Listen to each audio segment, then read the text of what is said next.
अगर किसी को तकदीर की वजह से उसकी बीवी थोड़ी टेढ़ी तिरछी मिल जाए तो उसने करना क्या, क्या करना चाहिए उसको?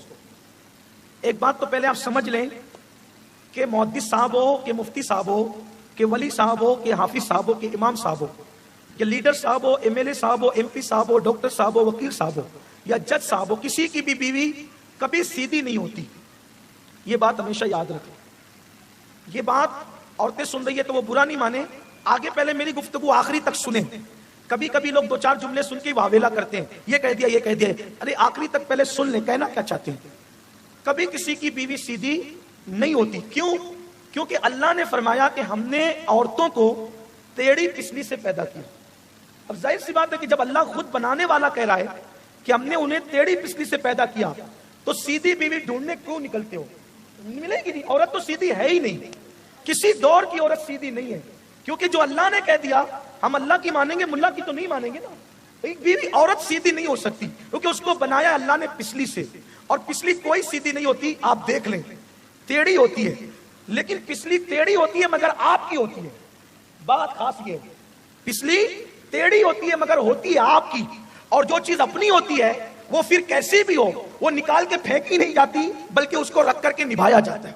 इसीलिए अल्लाह के रसूल अलैहिस्सलाम ने फरमाया, अल्लाह के रसूल अलैहिस्सलाम ने फरमाया, औरतें टेढ़ी पिछली से बनी है, इसको सीधा करने मत जाना। भाई जिसको अल्लाह ने टेढ़ा बनाया, अब उसको सीधा करने जाओगे तो वो सीधी तो नहीं होगी, अलबत्ता वो टूट जाएगी। पिछली की हड्डी सीधी नहीं हो सकती। अरे कुत्ते की दुम जो होती है ना, वो नरम होती है मगर टेढ़ी होती है। इंसान की पिछली तो सख्त होकर टेढ़ी होती है, तो जो नरम होकर के कभी सीधी ना हो सके, वो सख्त होकर के कैसे सीधी हो सकती है? ये बात है। तो हुजूर ने फरमाया उसको सीधा करने मत जाना, वहां बुकराती करने की इजाजत नहीं है। हुजूर ने कहा सीधा करने मत जाना वरना तू तोड़ देगा, और तोड़ने ही को तलाक कहते हैं। तो सीधा नहीं करना, जैसी टेढ़ी है वैसे ही टेढ़ी से निभा करना है, प्यार प्यार से, मोहब्बत मोहब्बत से। अगर वो मुंह चलाए आपने हंस देना है, आपने निकल जाना है, मुस्कुरा देना है। इसलिए कि अल्लाह के रसूल ने फरमाया सबसे बड़ा पहलवान कौन है? साहबा ने अर्ज़ की, या रसूल अल्लाह, सबसे बड़ा पहलवान वो है जो सबको पछाड़ दे और वो किसी को पछाड़ ना सके। जो सबको पछाड़ दे वो किस और उसको कोई पछाड़ ना सके। सरकार ने फरमाया नहीं, जो सबको पछाड़ दे और उसको कोई पछाड़ ना सके वो बड़ा पहलवान नहीं है, बल्कि जो अपने गुस्से को पी जाता है वो सबसे बड़ा बहादुर और पहलवान है। तब पता चला बहादुर लोग कौन है? जो गुस्सा पी जाते, जो गुस्से में थर थर कांपे, आंखें निकाले, मार ठोक करे और जराबा यदरिबो की गर्दान पड़ने लगे, वो लोग बहादुर नहीं है, बल्कि अफ़्व दर गुजर से जो काम ले वो लोग बहादुर और पहलवान है। ऐसे ही हुआ, एक बुजुर्ग थे बहुत बड़े, हजरत सैयदना शेख अबुल हसन खरकानी। ये शेख अबुल हसन खरकानी कौन है? इनको पहले आप समझ लें। ये शेख अबुल हसन खरकानी वो है कि जब महमूद गजनवी ने जब हिंदुस्तान पर कई हमले किए, जी, महमूद गजनवी ने जब हिंदुस्तान पर कई हमले किए और वो कामयाब नहीं हो सका, तो वो पहुंचा अल्लाह के वली की बारगाह में, हजरत शेख अबुल हसन खरकानी की बारगाह में, और कहा शेख साहब मेरी तलवार नाकाम है, आप कुछ ऐसा करें कि मुझे अल्लाह कामयाबी दे। तो शेख अबुल हसन खरकानी ने फरमाया, बेटे मेरा ये जुब्बा लेकर जाओ और जब तुम्हारी ताकत नाकाम हो जाए तो इस जुब्बे को रखकर इसके वसीले से दुआ करना, अल्लाह तुम्हें कामयाब करेगा। आप सोचो, महमूद आए हिंदुस्तान, जुब्बा रखकर दुआ की, और उसके बाद हिंदुस्तान के बाज इलाके फतह हो गए। जिसके जुब्बे में इतनी तासीर हो कि उसके वसीले से दुआ कबूल होती हो, उस शख्स के वजूद की तासीर क्या होगी? उस शख्स के वजूद की तासीर क्या होगी? वो है शेख अबुल हसन खरकानी रहमतुल्लाहि ताला अलैह। अब शेख अबुल हसन खरकानी इतने बड़े मर्तबे पे कैसे पहुंचे? हुआ ये कि एक बहुत बड़ा फलसफी था, दुनिया का एजुकेटेड इंसान, बहुत पढ़ा लिखा इंसान था। वो इत्तेफाक से हजरत शेख अबुल हसन खरकानी का मुरीद हो गया, और जब मुरीद हुआ तो एक दिन उसके दिल में ख्याल आया, बहुत दिन मैंने हो गए शेख की जियारत नहीं की, शेख अबुल हसन खरकानी की जियारत नहीं की, चलना चाहिए और हजरत से मिलना चाहिए। खानका में गया, खानका में हजरत थे नहीं। लोगों ने कहा घर गए, घर पे आए, दरवाजे पे दस्तक दी तो अंदर से आवाज आई, कौन? तो कहा मैं फलां फलसफी हूँ, हजरत का मुरीद हूँ, क्या शेख अबुल हसन खरकानी हैं? वो अंदर से आवाज आई, अरे वो मक्कार, वो शेख कब से बन गया, वो हजरत कब से बन गया? इनके पैरों के नीचे से जमीन निकल गई। या अल्लाह, जिसकी बीवी उसको मक्कार कहे और कहे कि वो शेख कब से हो गए, वो हजरत कब से हो गए, वो तो मक्कार आदमी है। इन्होंने सोचा सबसे मोतेबर बात किसकी, बीवी की। अभी ये बंदा पहले दुनियावी पढ़ा लिखा था, जल्दी से अल्लाह वालों को मानता नहीं था, एक ही को माना था। अब उसमें भी घर से इस तरह की बात आई।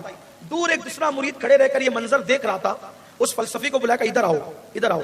वो आया, कहा कि तू टेंशन मत ले, फिक्र मत कर, हजरत जंगल गए हुए हैं लकड़ियां काटने के लिए घर के लिए, अभी आते होंगे, मिल लेना, परेशान मत हो।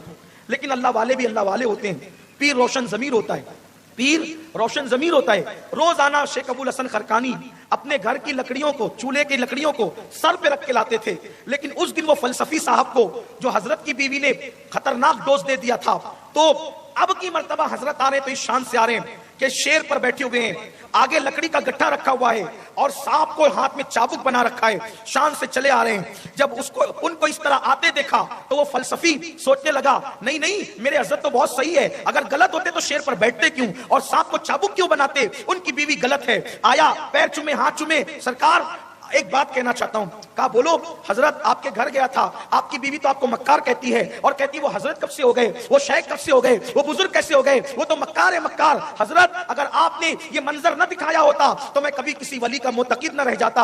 हजरत आप पहला एक काम करें, उस बदबख्त औरत को अपने घर से निकाल दें, उसको तलाक दे दें, वरना लोग आपसे बदसन हो जाएंगे। शेख अबुल हसन खरकानी ने मुस्कुरा के कहा, खामोश रहो, वो मेरी बीवी है, वो मेरी शरीक हयात है। और सुनो, ये जो तुम मंजर देख रहे हो कि मैं शेर पे बैठकर और सांप का चाबुक बनाता हूं, ये मर्तबा मुझे नमाज रोजों की वजह से नहीं मिला, मेरी बीवी के जुल्म पर मैंने सब्र किया, अल्लाह ने मुझे ये मर्तबा, सुभान अल्लाह, सुभान अल्लाह, ये मकाम अता फरमा सुभान अल्लाह, सुभान जो नफिल इबादतों से मर्तबा नहीं मिला, वो बीवी की तलखियों पे सब्र करने से मिला। ये है।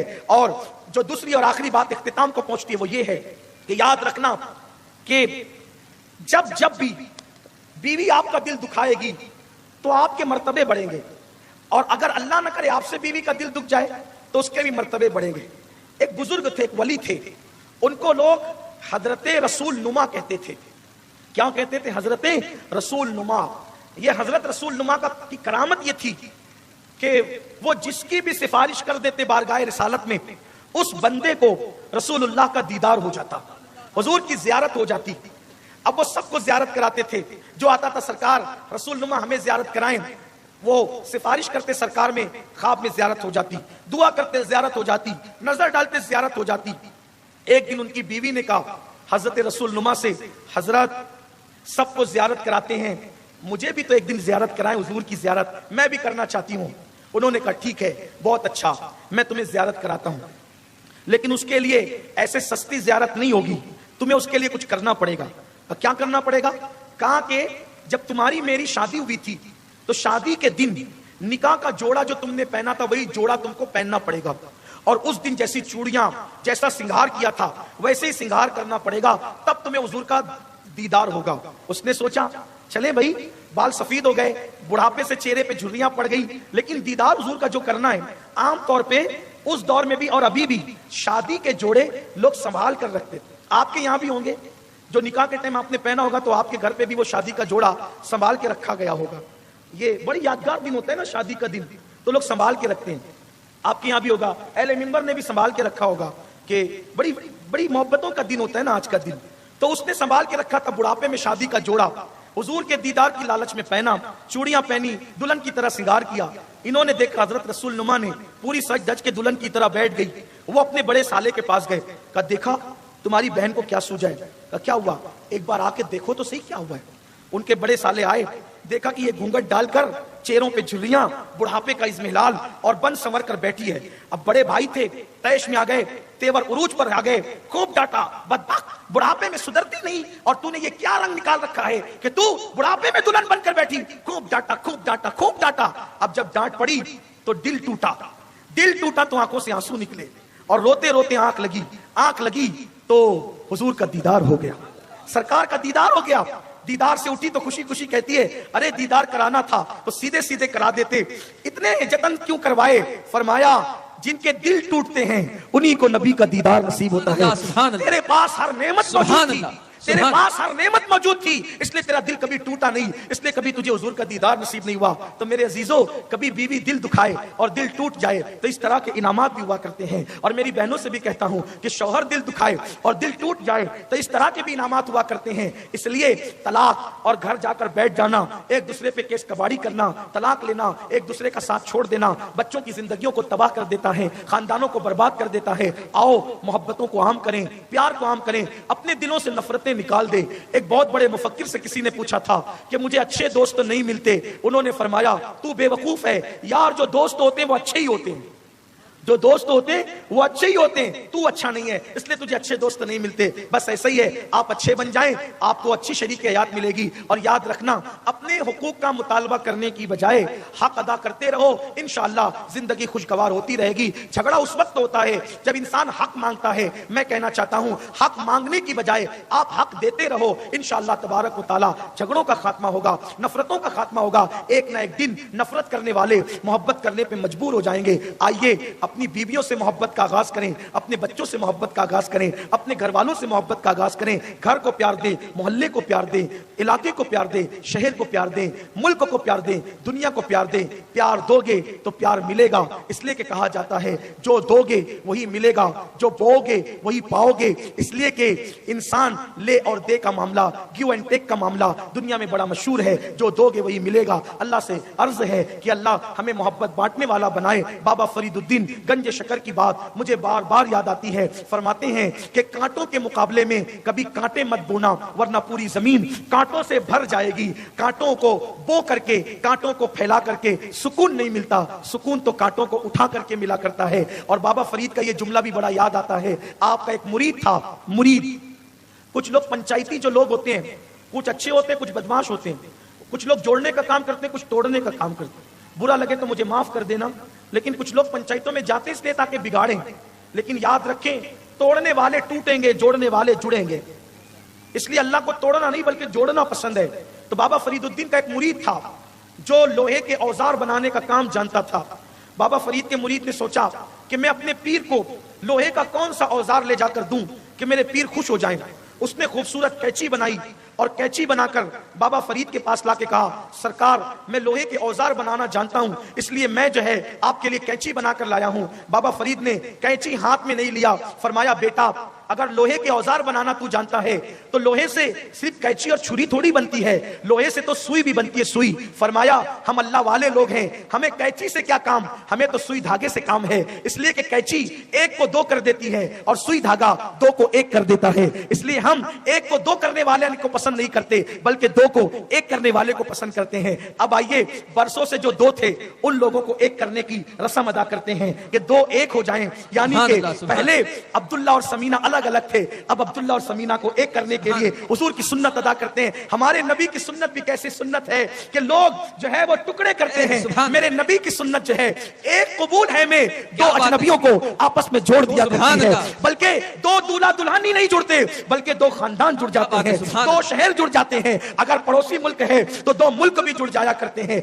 आइए अब जरा जोड़ने का शरफ हासिल करते हैं। सुभान अल्लाह, हमारे मजहब में निकाह में शिरकत करने के सवाब पर की सवाब की बशारत आई है, इसलिए कि जोड़ने की जो महफिल है उसमें मगफिरत की बशारतें भी जाती है। तो आइए हुजूर अलैहिस्सलाम का प्यारा प्यारा खुतबा अता किया हुआ पढ़ते हैं और फिर दो अजनबी दिलों को जोड़कर एक करने का यूं शरफ हासिल करते हैं कि आपसे तुम हुए फिर तू का उन्वा हो गए, आपसे तुम हुए फिर तू का उन्वा हो गए, रफ्ता रफ्ता वो मेरी हस्ती का सामा हो गए। जो इतने दूर थे इतने करीब हो जाते हैं कि दोस्त भी बाहर रह जाते हैं, वालिदैन भी बाहर रह जाते हैं और सांसें सांसों में उतर करके फनाइयत का मकाम हासिल कर लेती है। आइए अब उसी खुशगवार माहौल की तरफ चलते हैं और खुतबा निकाह का